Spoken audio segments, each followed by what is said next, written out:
Hey guys, Will here, and this is a little bit of a special video because I have just reached 100 subscribers. It was a bit weird actually. I hit 99 last Tuesday and then it very quickly flicked up to 100 on Sunday before flicking back down, but now it's gone back up to 100 again. So yeah, I know that's not a huge total compared to some people on YouTube who have thousands or even millions of subscribers, but you know, for me, I'm not doing this professionally. This is a bit of an amateur thing. I've got no real experience of doing this before, and obviously it's quite a niche subject I'm covering. So yeah, to me that's a nice little milestone there. So yeah, I just want to say thanks to everyone who's subscribed, and also everyone who's liked any of my videos, left any comments. I do read all the comments on there. It's just sometimes I don't get round to replying to them. For example, if they come through while I'm at work, and then by the time I get home, I'm you know, a bit knackered. You know, do something else in the evening, and then don't actually get around to replying to your comments. But I do read them all, and I'm going to try to be a bit better at replying to comments.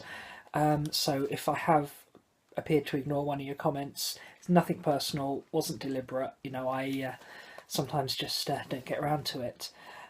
So yeah, just really big thanks to everyone. And so for today's video, I thought I'd just run through a little bit about what I've got in the pipeline coming up, and also show you some models that I've not really got to feature on the channel before for whatever reason, but that I just really like and just want to basically show some of my favourite models. So yeah, one big success I've had lately is the Wolfen video, the like first thoughts and first view of the Curse of the Wolfen book. That got over 100 views and 10 likes in the first 24 hours, which again don't sound like massive figures, but it became my most liked video ever within the first day it came out. So for me, that's it's kind of nice, and it was really fun to make as well. We really enjoyed doing that. It's just basically chilling out, hanging out, having a bit of a laugh, and chatting about the new stuff. So I'm glad so many people found that enjoyable and watched it. So yeah, I'm going to try and do some more like that. Obviously, there's the second half of the book still to cover. With a bit of luck, we'll get to review the demons part of that book. Possibly this weekend, depends what's happening, because unfortunately life tends to get in the way, and Sam actually lives a fair old distance away from me as well, although we get to meet up quite regularly for gaming.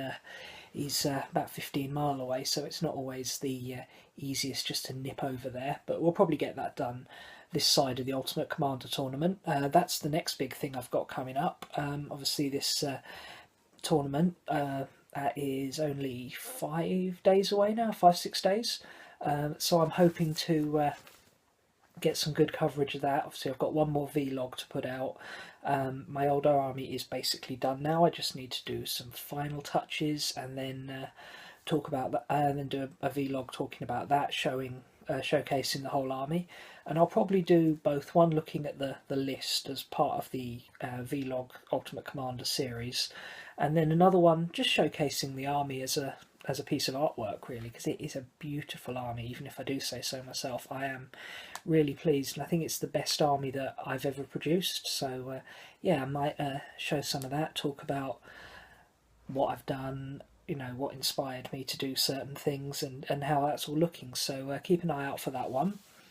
And obviously bat reps, I've got one in the pipeline at the moment, my Eldar against Sam's Demonkin, and there should be more on the way. We're hoping to get one out in the next week or so, with the new Space Wolves, because like I said, Sam plays Space Wolves, and he's really been quite excited about this codex, and from what I hear has gone out and brought a whole load of stuff. So yeah, hoping to get some of that featured up on the channel pretty soon in a bat rep. Not quite sure when and how yet, but that's coming, so keep an eye out for that. Anyway, so yeah, thanks a lot for watching me rant, and now I'm going to show you some nice models from my collection.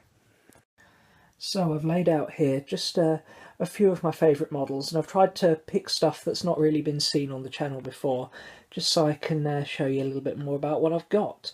So the first one here is one you might have seen in one of my bat reps. This is my Imperial Knight, Sir Frederick of House Cadmus.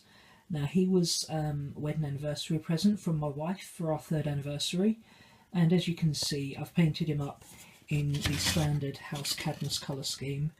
I actually pretty closely followed a tutorial that GW had up on their channel, Warhammer TV. So I've got the very sort of heavy ink washing and then just a bit of dry brushing for the metal parts, and then a very simple sort of base coat and highlight scheme for the for most of the armour panels.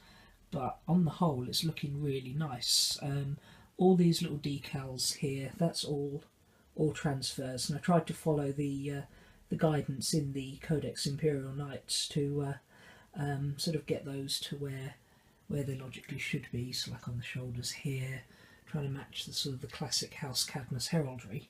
One thing I did divert from is on this knee pad here. I've stuck a little salamander symbol. That's because this guy is primarily used with my salamander army, because obviously that's the logical allies of what I've got in my collection. And I did a bit of a custom base for him as well. I always think when you've got a base this big, you might as well do something with it. So I've got some bits of broken rhino there, and some like little walls, like he's stomping through a ruined city battlefield. So yeah, that's my knight, and I really like him. Don't get to play him as often as I'd like, but he's a very nice centrepiece to my army when he does come out, and then usually gets shot to bits by turn 2, because it's like, big scary model, must shoot it. So yeah, that's my knight. Then over here, something a bit smaller. It's my chaplain from my Salamander's army. Now this model I did quite a few years ago, and looking at him now, he's sort of average for my my painting standard, but at the time I was like, wow, that's like, it represented a bit of a step forward for me in terms of painting. So yeah, I really like him. Again, done a little bit of customised base, got a little bit of rusting there, and don't know how well it will show. I tried to do some water effect on like a broken pipe there, leaking out some sort of green fluid. Yeah, he doesn't get to play very much these days, because chaplains aren't the best choice in a Space Marine army, and particularly not Terminators, so don't get to see him much, but he's a nice little piece. Then got something a little bit special here. Now you won't have seen any of this on my channel before, but he is the channel photo. This is my Garviel Loken, captain of the 10th Company of the Lunar Wolves, or Sons of Horus, depending on the age that the battle's being fought in. So yeah, this is from the Horus Heresy range. It comes as a set with Ezekiel Abaddon as well, but I never got round to painting Abaddon up. So yeah, I have a small pre-Heresy army, the Warhammer 30k stuff from Forge World. Now unfortunately, because not many people around our way play 30k, I don't really get to use him very often, if ever, but he is a gorgeous model. I remember the day this guy was released and I got the sort of advertising email from Forge World. I'm like, wow, I have to have that model, and spent ages painting him up to what was really high standard. I'll zoom in on the face there. Yeah, really pleased with how this guy's turned out, and I just wish there was more 30k going on around our way so I could actually get to use him. Alongside him with my 30k stuff, we've got this bad boy here. Now this is my Storm Eagle gunship, which I think has to be the heaviest model I've ever worked on. This is mostly resin. It uses some of the plastic components from the Storm Raven kit, but the majority of it, particularly these sort of hull parts and the wings, the missile launchers, that is all Forge World resin. And as you can see, got that painted up in the Lunar Wolves colour, and the base, as you can see, isn't particularly Heresy-like. It's bombed out Orc vehicles and bits of Orc truck.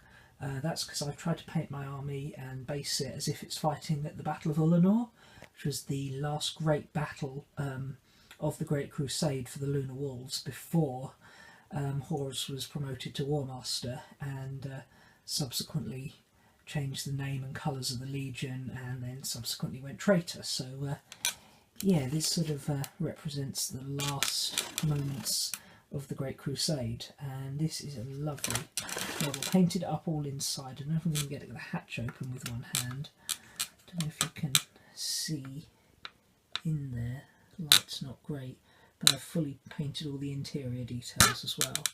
A lovely model. Spent about a month solid painting that, and well, not solid obviously, had to work and do real life stuff, but that was most of my painting time for a month. And because the transfers weren't out then, I free-handed the lunar wolf symbol onto the wings there. So I love that model. Again, something I'd really wish I'd get to play more often. Now, from a model I'd like to play more often to a model I've literally never played. This, I can't even remember what it's called now, but it's some sort of weird mechanical kraken. If you don't recognise this, it's because it's not a 40k model. This is from a game that GW brought out probably about 4 or 5 years ago now, called Dreadfleet, which was set in the Warhammer Fantasy universe and was like a game of ship-to-ship combat. And this was like a Chaos Dwarf ship, and it was like this weird mechanical kraken. I'd got the whole Dreadfleet box set, but this is the only model from it I actually managed to finish off. But I really thought this was really cool, and this was one of the big selling points of the Dreadfleet set. I was like, wow, it's a fucking mechanical giant squid, that's awesome. So yeah, that's him. Next up, last of the 40k models I've got for you. This guy is a converted orc warboss on a bike. Now this is supposed to represent Wazdaka Gutsmech, the old special character, who was an essential part of my orc army back when he was actually still in the Codex. Unfortunately, with the latest edition of the Orc Codex, they killed this guy off. He's just completely not in there. There's a very brief mention of him in the Orc bike entry, but no rules, which is a real shame, because this guy used to let you take bikes as troops, which opened up a whole new scope for my Evil Sun's army. And I spent quite a while converting this guy up. You can see the base there, that component is from a high elf lord on a horse, and some elven stuff, but where there's like a curved bit at the back there, I used that and a little bit of pinning to ramp his rear wheel on, so he's doing a wheelie. Then I, because this guy's supposed to have better guns than a standard bike, I borrowed these ends here from Space Marine Land Speeder, the assault cannons, mounted them to the back of the bike, given him a custom power claw, an Orc Knob biker head. He has like a custom Mega Blaster, which I've represented with a Tau weapon there. See, the wheel goes round, and I've green stuffed these like flaming skulls on his back, which are kind of a trademark of his in the fluff. A really lovely model, and it's such a shame I can't play him anymore, but hey, that's it. I can still use him as just a war boss on a bike with a power claw, but yeah, miss having bikes as troops. GW, if you're watching this, bring back Wazdaka, he was awesome. Next up, got a couple of Warhammer Fantasy things. Now, I haven't actually played much Warhammer Fantasy for a very long time, since GW killed it off and replaced it with Rage of Sigmar, which I have tried out, and to be honest, I just find the lack of points system ruins it for me. But these are my my River Trolls. I've actually got 8 of these. I just got 4 out for my Orc and Goblin army, and they are really nice models, and it's such a shame that I don't get to play these anymore. But at the moment there's just nothing going on with Warhammer Fantasy, and like I say, Age of Sigmar just isn't working for me, because I just miss points values. You can't get a list together if you haven't got any points. But hey, there enough of me whinging about that, and these are my my trolls. Last model I've got for you is my favourite piece from the whole Warhammer Fantasy range. In fact, the model that first got me into playing Warhammer Fantasy. And this is my High Elf Prince on the Star Dragon with a lance. And I could say this model was the whole reason I started collecting High Elves and Warhammer Fantasy in this place. Just such a lovely model. I wanted to paint it and play it. And yeah, he does awesome in the game, or at least he did back in the day. And this guy was devastating in combat. And I'm really pleased with how it turned out as well. The gold looks lovely and shiny. gave him sort of a base like he was leaping across off a cliff edge across the water. And I was able to magnetise the wings as well, so they just pop off like that for easy storage. It means that to actually store this guy you only need about 1.5 inches wide rather than what must be a 10-inch wingspan on that, so that makes him much easier to transport.